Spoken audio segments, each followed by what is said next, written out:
Good afternoon, everyone. Welcome to Byond's webinar, 3 Secrets to Scale Your GRC, ERM, or eDiscovery Business. We have a few rules of the road that we always enforce so we can make the audio experience most enjoyable for everybody. All participants are in listen-only mode throughout, and this ensures the best audio quality for all. If you do encounter any audio problems, please check your browser and your audio settings. Submit your questions anytime using the chat window. We always like having questions during the conversation because that's exactly what this is, a discussion, not a one-way presentation. And we will also address questions during Q&A after the presentation. We are recording today's session, and we will share a link to the video after today's session. Feel free to contact us both on Twitter and on LinkedIn at BeyondMA, at Lori J. Wiggins, and at HM Del Castillo. You can also reach us on LinkedIn at bit.ly/BeyondMNA.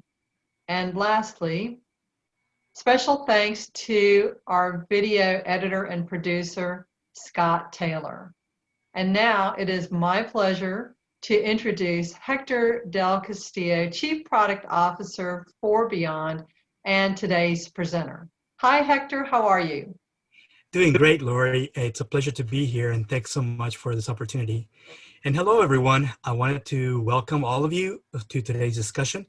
And if you're wondering, is this for you? Let's talk about who this particular discussion is for.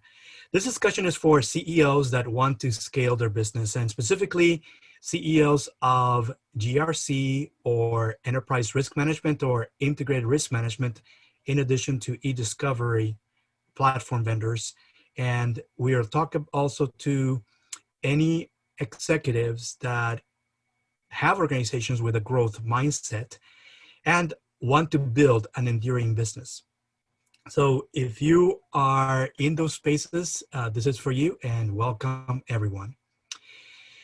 In this presentation, you will learn how to scale your business and also what to do to make it happen. What can you do today to make it happen?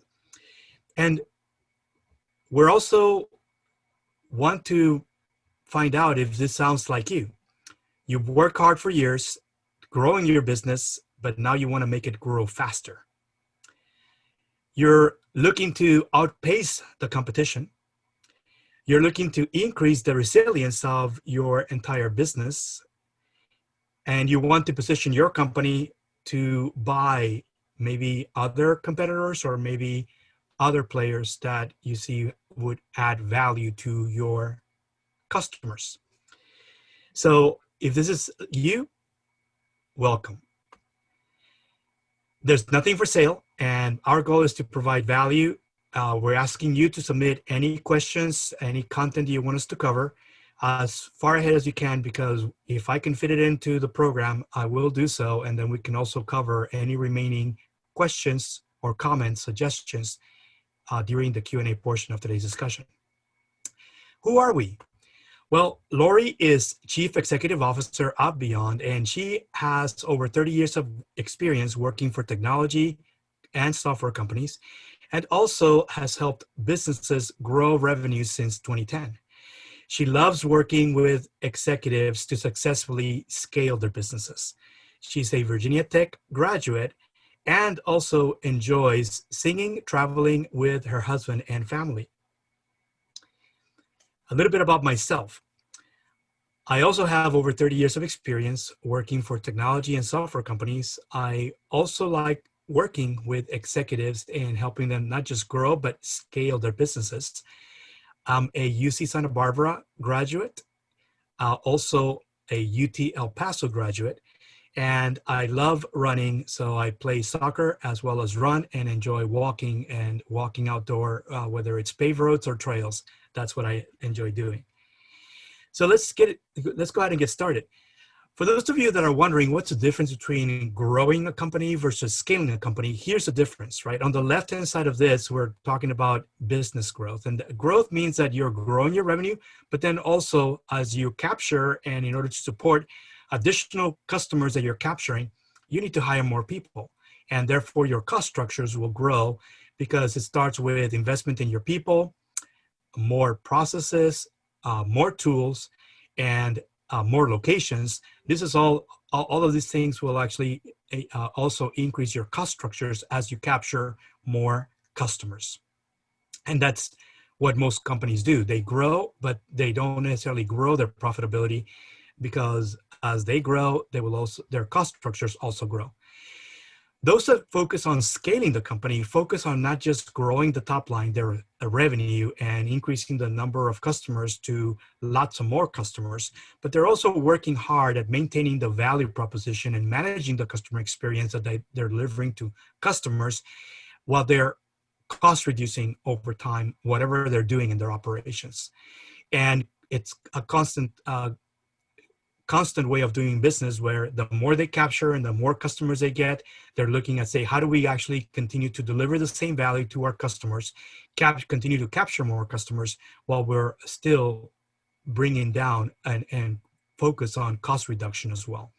And therefore, over time, companies that scale are not just growing the top line, they're also growing their profitability. And this is what we like to do. We like to help our customers, our clients, figure out how to scale their companies. So let's talk a little bit more about what's happening in GRC, enterprise risk management, and integrated risk management. And it kind of is like an alphabet soup when you talk about these acronyms: GRC, ERM, IRM. You know, what's the difference? Well, when you talk at a purist that is a risk manager, they're saying they're all the same. They're all related, right? And it doesn't matter what you call them. They're all going to be doing the same thing. GRC, governance, risk, and compliance platforms, software, they're actually helping organizations figuring out how to do risk assurance for the most part. As compliance changes and regulation changes, compliance changes, and it's got to be done the same across every aspect of the business. It's really about risk assurance. It's the front line of risk management, so to speak. ERM and IRM are really more like strategies. You know, what is it that you're going to do to continue mitigating and eliminating risk, bad risk from occurring?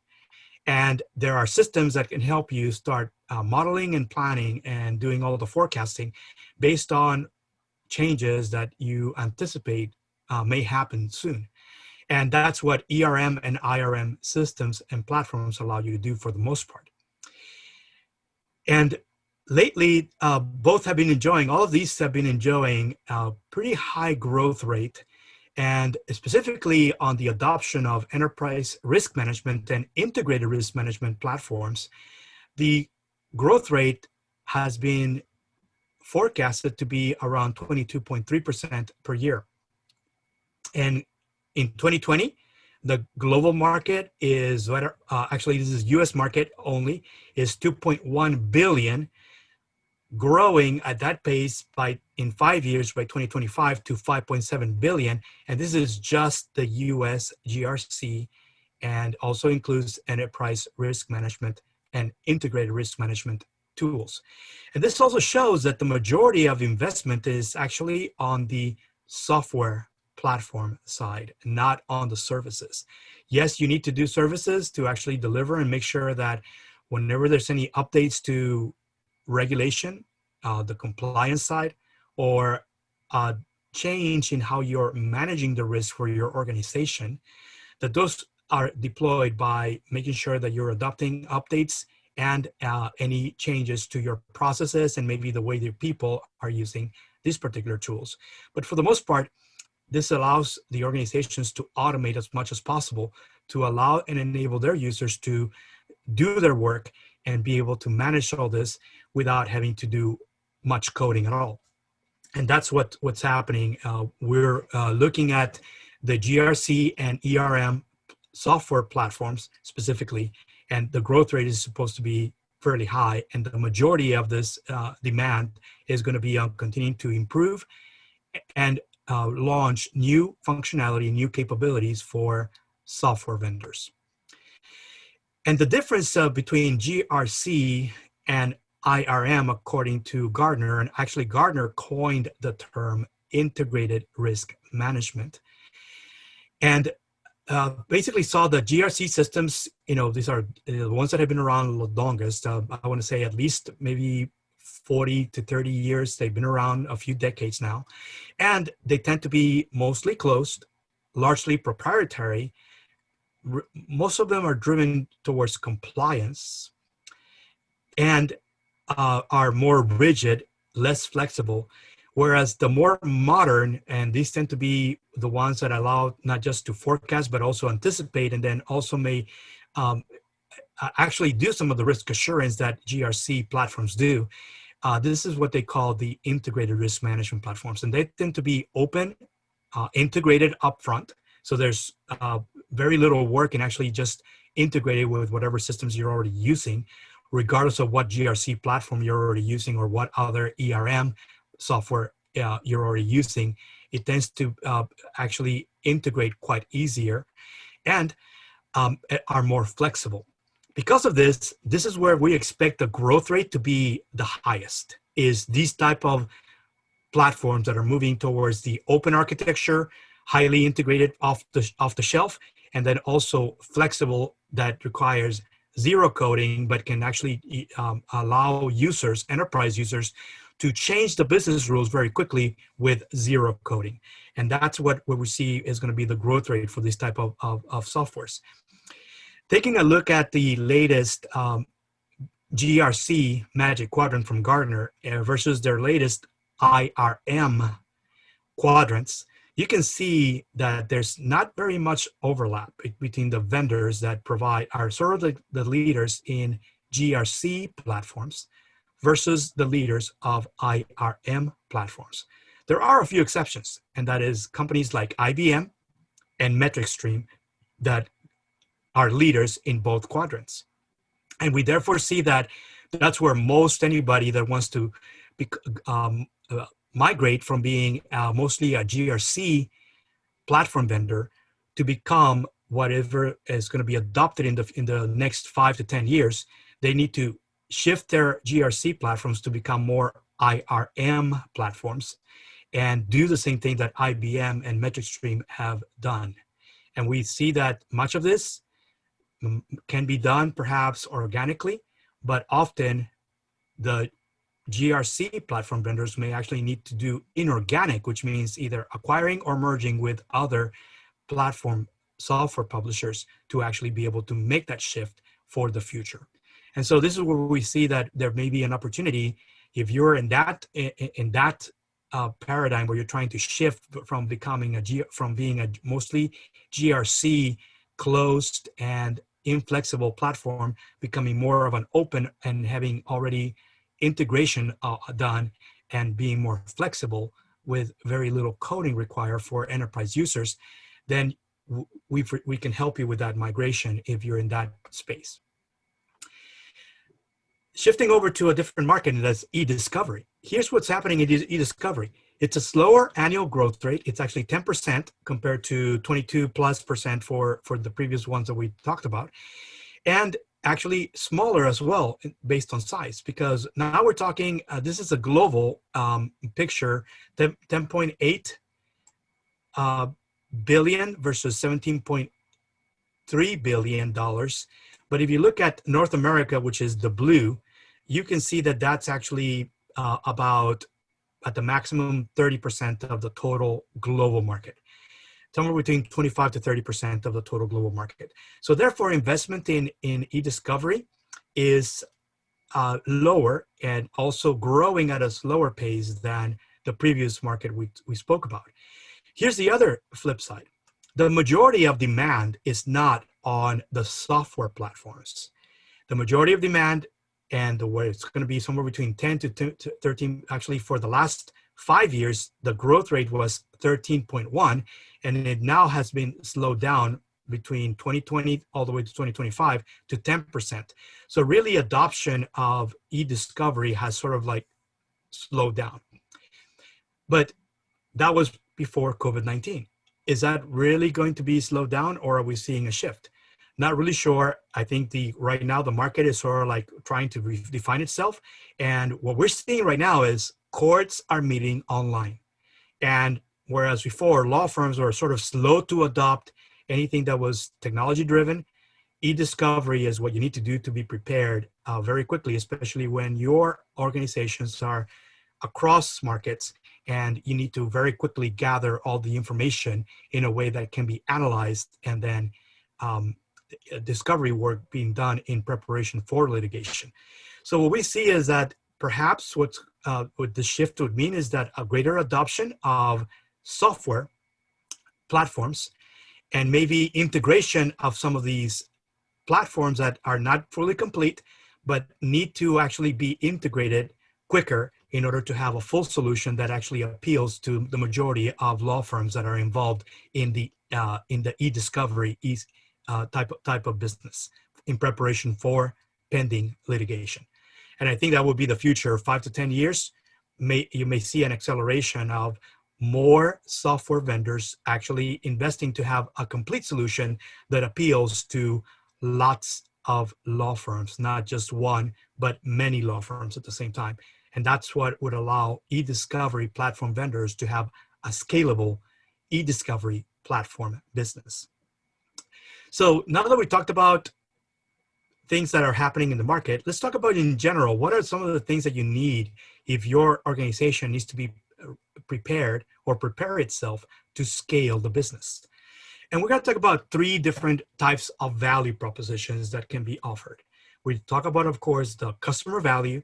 We're going to talk about collaborator value, and we're going to talk about the value to the company itself, not just the executives, shareholders, but everyone, including the people working in the organization, the employees, the workers. So the first thing we're going to focus on is this part, because all 3 will give your organization a unique value proposition. And that unique value is what attracts more and more customers. Not just allows you to retain customers, it allows you to acquire customers. And acquisition is what you need to do in order to outperform your competition. You need to be able to not just retain, but acquire at a much faster pace than your competition in order to scale your business. So let's talk about what that means, because customer value is about understanding the desirability of your offering from your customer's perspective. And what that means is you need to start understanding and start measuring your customers' perceived value and make sure that it's highest compared to other competitors in the same market. And really focus on understanding and managing not just customer expectations, but their entire journey.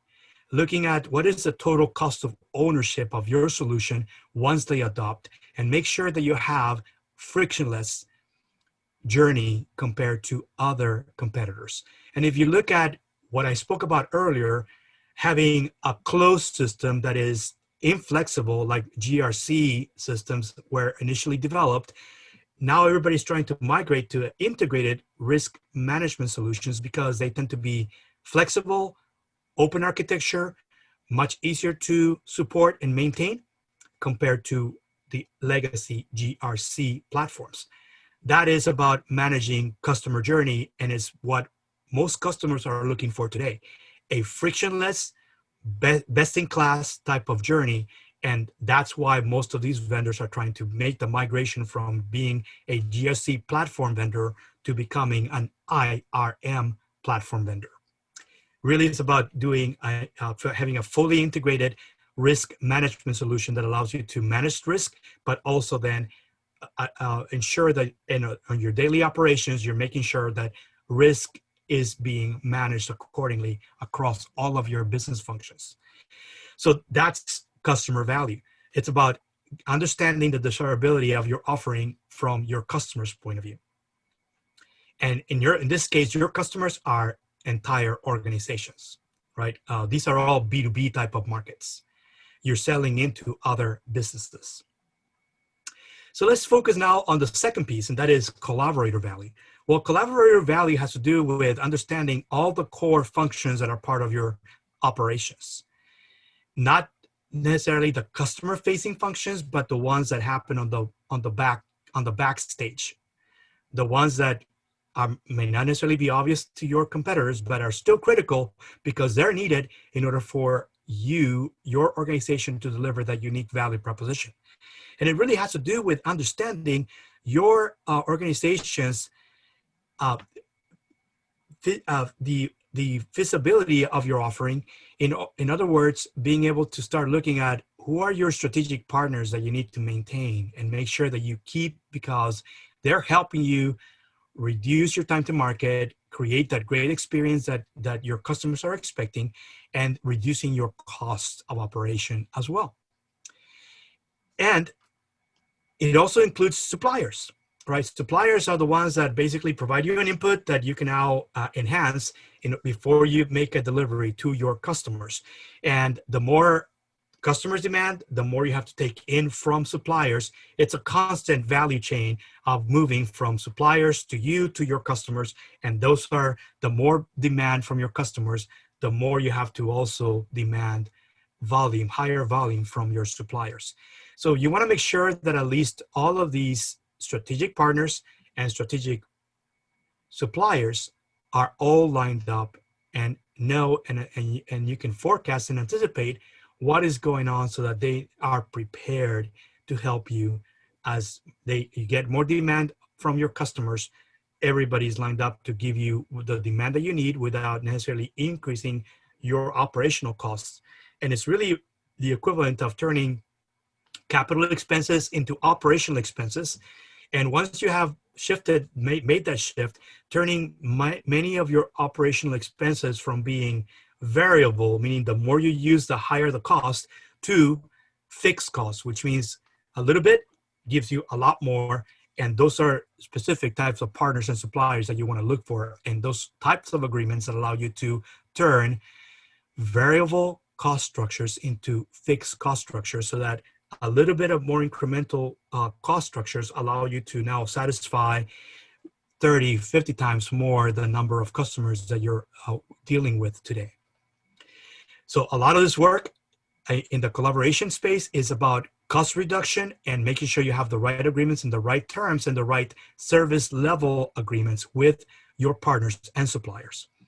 Moving on to the next one, company value is really about viability, whereas collaborator value is about the feasibility of your company. Company value is about the viability of your company, and that is, do you have the right culture?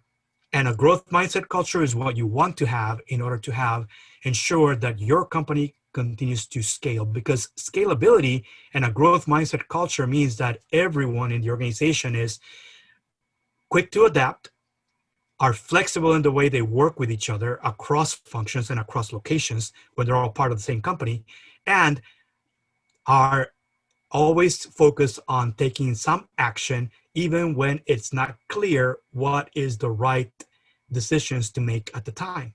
Which means that whenever you're facing uncertainty, it's better to do something rather than just procrastinate and take no action whatsoever. That's a growth mindset culture. And those are the three qualifiers of understanding, do you have a growth mindset culture within your organization? And what that means is also that by doing all of these things, you're doing the right things to ensure that all of your workers, not just the customer-facing workers, but also people that are working on the backstage, on the collaborator side, are inspired to do the best they can in their work. That they're quick to adapt, very flexible in the way they work with each other, and then also focus on getting the right outcomes, the right results, whether they're working on the collaboration side or on the customer-facing side. They're working on ensuring that they have best-in-class operations. And then finally, it's also about increasing and having people that constantly are asking, how do we continue to increase our customer lifetime value? And how do we continue to also increase at the same time shareholder lifetime value? And that by satisfying customer lifetime value, you're also achieving shareholder lifetime value of improving it over time. And these tend to be multipliers for your organization as you're looking at increasing the viability of your company. All of this will result in much better and much higher profitability compared to all of your competitors, which means that your profitability is highest than the average profitability of everyone in that industry and the market that you're in. And those are the indicators and the metrics that you can use to actually assess any of these things that I talked about, whether it's the viability, visibility, or the desirability of your company. So these are the three secrets, and I mentioned that earlier, that all three have to have in common that across any of those three types of values, you have to be highly adaptable, highly flexible, and then also be able to take quick decisions and be decisive towards achieving the right outcomes once you know that you need to focus on slightly different outcomes as needed to quickly get things done. So here's where you can start today. I mentioned earlier, one of the things that we talked about is like, where do I start? You know, when you start looking at what is your unique value proposition, dividing it across these three different types of values, where do you start? Well, there are two ways. You can do it the hard way, and that is you become a business scaling growth expert and do all the reading, look up all the resources and books and references, attend expensive seminars and conferences, maybe even join some executive mastermind groups that all tend to be expensive and will sink your time away from your company. Or you can also hire expensive consultants, or you can do any combination of these things, right? That's the hard way. The easy way is to follow our methodology and our framework, and we can show you in a minute how you can actually take this framework that I spoke about earlier and be able to use it in order to get your teams to start measuring all those different types of value and start looking at how are you doing as far as the scalability of your business. So let's review. Today, I mentioned that we're going to talk about ways that you can scale your company and what to do today to make it happen. And here's how we can help. We can help you get clarity on any of these three things. Number one, we can help you understand how much work it will take for you to scale your business. From where you're at today to where you want to be maybe 2 or 3 years from now, how much work will it be? And be able to also assess the readiness of your entire organization to scale. And set up a process by which you can quickly scale. These are all the things that we can help you with. If you're interested in attending a workshop where we can show you how to use this methodology and this framework to assess all of these three things, you can actually get a hold of us, and you can actually go to this particular landing page, fill out the form, submit it, and we can set up an appointment to talk about where you're at today and how our upcoming workshop might be able to help you and how we can help you in getting your team ready. And the URL is being sent via the chat so that you can actually don't have to write it down yourself. You should be able to be getting that off the chat line. It's posted. Thank you so much, Lori. So it's bit.ly/Byond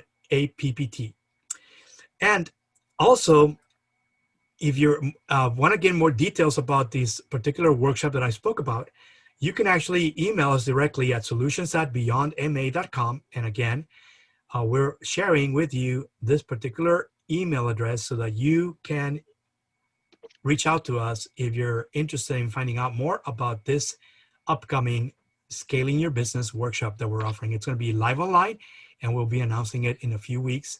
We just want to know if you're interested, let us know. We can put you on a list so that we can send you information once we have defined all the details about it.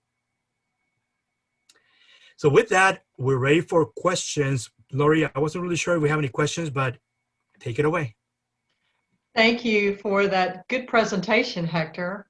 Thank you so much.